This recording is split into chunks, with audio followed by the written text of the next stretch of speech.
Hey, summer break might be over for kids, but with this heat, it's definitely still pool season.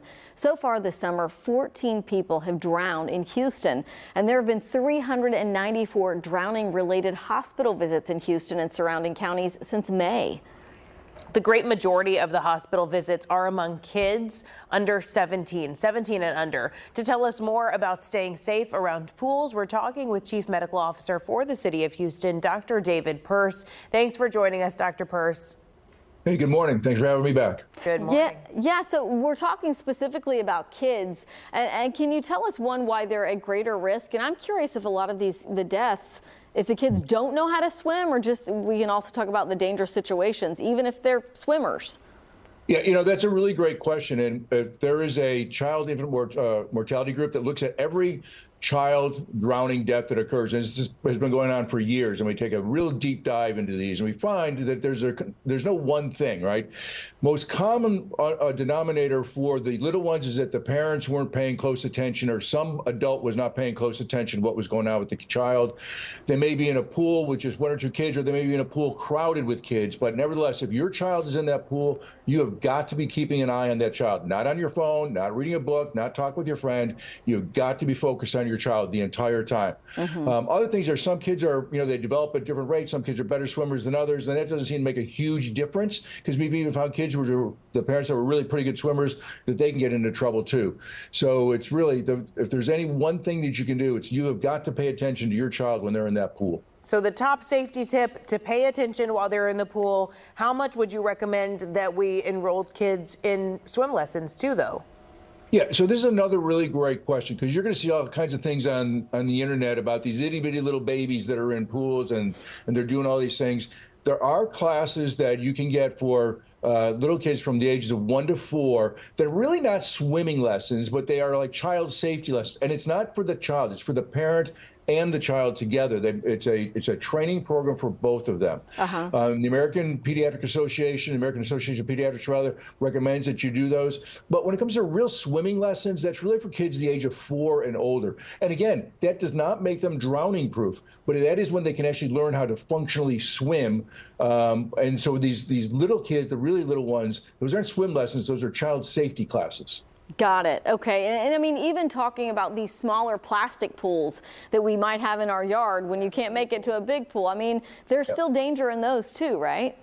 Oh, absolutely. And it's tragic when we hear about these kids who drowned in just as little as an inch or two of water. It's a pool that was, either left with water in it, or here's another one. The parents, they emptied the pool. They were very diligent. They emptied the pool, but then it rained. We had an inch or two of rain, and then there was enough water in there for the child to drown. And remember, it's not just the little kid pools, or the inflatable pools, or the plastic ones. You've really got to make sure the inflatable ones, additionally, you can not only flip them over, but you can deflate them, right? The other plastic pools, you got to flip them over. But remember, also things like buckets, basically anything that can, and I hate to tell you, we're talking about outdoor pools. We've had children who've drowned in toilets. Their heads are heavier than the rest of their body. They flip over into the toilet. And, any accumulation of water can be dangerous. Wow. Yeah. Wow. Oh, my gosh. Yeah, we would never think of something like that. That's awful. When we're talking about emergencies at pools, though, we focus a lot on the water safety. But there's other dangers that can happen at the pool as well, right, Dr. Persse? Yeah. So one of the things that, happens is, and this is just so heartbreaking, is that kids need to learn to not dive into pools, all right? Diving, really, the pool needs to be 9 feet deep or greater. And really, when it comes to diving, this is the sort of thing that you got to learn as you're older and maybe in high school with that sort of thing. But, when we have kids who will trip or fall sometimes or dive into a shallow pool, they hit their head on the bottom of the pool, the neck snaps back, breaks the neck, and they become paralyzed.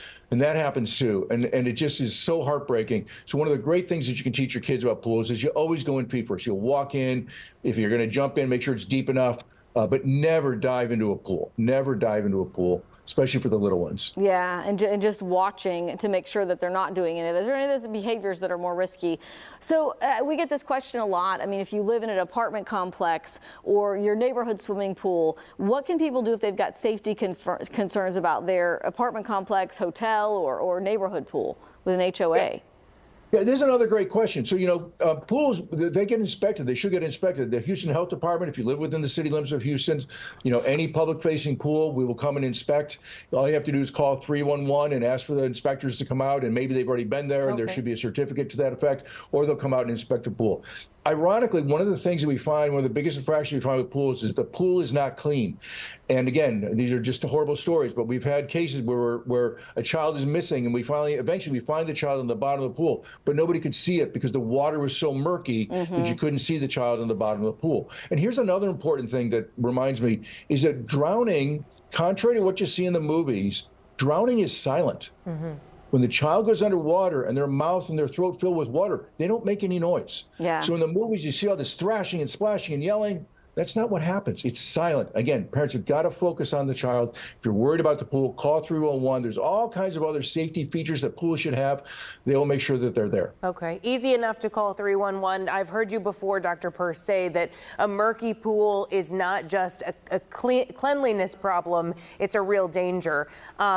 And then, I am sorry that you have to see these deaths every single summer. Is 14 a lot for Houston? I mean, is that like average? It feels high. It feels like that's a lot of deaths that happened around pools and water this summer. Yeah, that is a way too big of a number, absolutely. And as you pointed out at the top of the segment, the swimming season's not over, and we may be back to school, but it's still hot out, right? We just saw the weather report. It's the feel like is over 100 degrees. We're going to have kids in pools for a long time. These numbers are way too high. Moms and dads, you love your kids. Keep an eye on them. Make sure the pool is safe. Yeah, absolutely. All right, just some good reminders. Thank you so much, Dr. Persse, for joining us this morning. Thank you, ladies.